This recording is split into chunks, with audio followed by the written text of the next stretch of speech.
Electrohomoeopathy के अध्ययन के क्रम में आज एनाटॉमी और फिजियोलॉजी वाले भाग में हम रेस्पिरेटरी सिस्टम के आपको कुछ ऑर्गन के बारे में स्टडी करेंगे, है ना।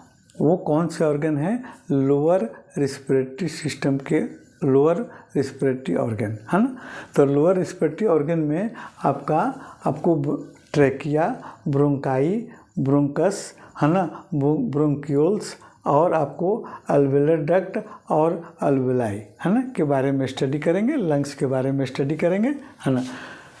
अगर इलेक्ट्रोहोम्योपैथ से रिलेटेड कोई वीडियो आप देखना चाहते हैं, इलेक्ट्रोपैथ क्या है, इलेक्ट्रोपैथ में एनाटॉमी और फिजियोलॉजी से कैसे इसका संबंध है, और फिर materia medica, practice of medicine, only electrohomeopath, केवल इलेक्ट्रोपैथ से रिलेटेड ही अगर देखना है, सीखना है, तो फिर मेरे एक चैनल डॉक्टर राजीव नयन के नाम से मेरा एक चैनल है जो यूट्यूब पर है, उसको आप सब्सक्राइब कीजिए और केवल इलेक्ट्रोहोम्योपैथ से रिलेटेड वीडियो देखिए।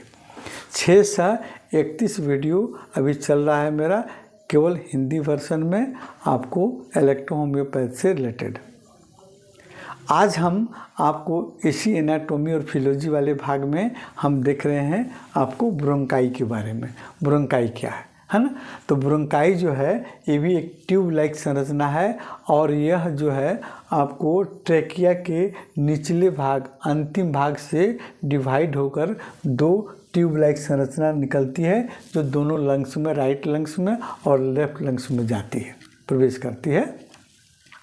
जहाँ से आपको ट्रैकिया डिवाइड होती है उस एरिया को हम कैरिना के नाम से जानते हैं, और यह एरिया जो है हमारे थोरैसिक वर्टिब्री नंबर 5 का एरिया है, यहाँ से आपको ये डिवाइड होती है। चलिए अब हम देखते हैं आपको राइट ब्रोंकस। तो राइट ब्रोंकस क्या है? ये ब्रोंकाई से निकलने वाला एक ट्यूब है जो आपको दाहिने लंग्स यानी राइट लंग्स में आपको प्रवेश करती है, और 1 इंच लंबी ट्यूब होती है, और राइट लंग्स के तीनों चैम्बर, है ना, तीनों चैम्बर को ये कवर करती है, और वहाँ पर आपको ब्रोंक्यूल्स में आपको फैल जाती है। ठीक है। अब दूसरे लेफ्ट आपको ब्रोंकस, तो लेफ्ट ब्रोंकस भी आपको ब्रोंकाई से, ट्रैकिया से, ब्रोंकाई से निकलने वाला आप एक ट्यूब है जो आपको लेफ्ट लंग के दोनों लोब्स में आपको ब्रोंक्यूल्स के रूप में आपको फैली रहती है ना। और ये जो ट्यूब है कार्टिलेज की बनी होती है, और इसके अंदर म्यूकस मेम्ब्रेन का जाल रहता है, और उस पर आपको विलाई, आपको सिलिया आपको लगे रहते हैं, जो हमको कफ को बाहर निकालने में मदद करते हैं। इसके बाद हम देखते हैं ब्रोंक्यूल्स। ब्रोंक्यूल्स क्या है ना। अभी हम इसके बाद में ब्रोंकस के बारे में स्टडी किए। तो ब्रोंकस जो है लंग्स में जब प्रवेश करती है तो ये छोटी छोटी शाखाओं में बढ़ जाती है, और जिसे हम कहते हैं ब्रोंक्यूल्स।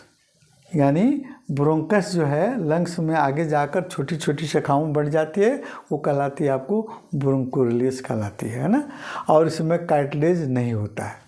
इसके बाद आता है आपको अल्वेलर डक्ट और आपको अल्वेलाई। तो अल्वेलर डक्ट क्या है ना, ये जो है आपको ब्रोंक्यूल से निकलने वाली एक नलिका होती है, जिसके आगे चलकर आपको अल्वेलर डक्ट के रूप में आपको दिखती है, और ये जो है आपको अल्वेलर डक्ट आगे आपको अल्वेलाई में कन्वर्ट हो जाती है। अब देखते हैं अल्वेलाई क्या है ना। ये अंगूर के समान एक गोलनुमा संरचना होती है, जो लंग्स के ब्रोंक्यूल्स के अंतिम सिरे पर आपको जुड़ी रहती है ना। और प्रत्येक ब्रोंक्यूल्स में आपको यानी वायु कोशिकीय थैली पाई जाती है, और इसमें आपको 20 से 30 अल्वेलाई आपको रहते हैं।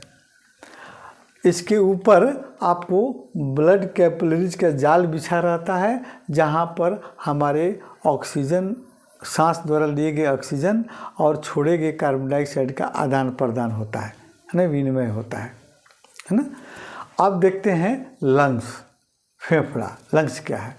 मानव शरीर में एक जोड़ी लंग्स होता है, राइट लंग्स और लेफ्ट लंग्स, और जो है आपको हार्ट के राइट साइड में और लेफ्ट साइड में स्थित होता है।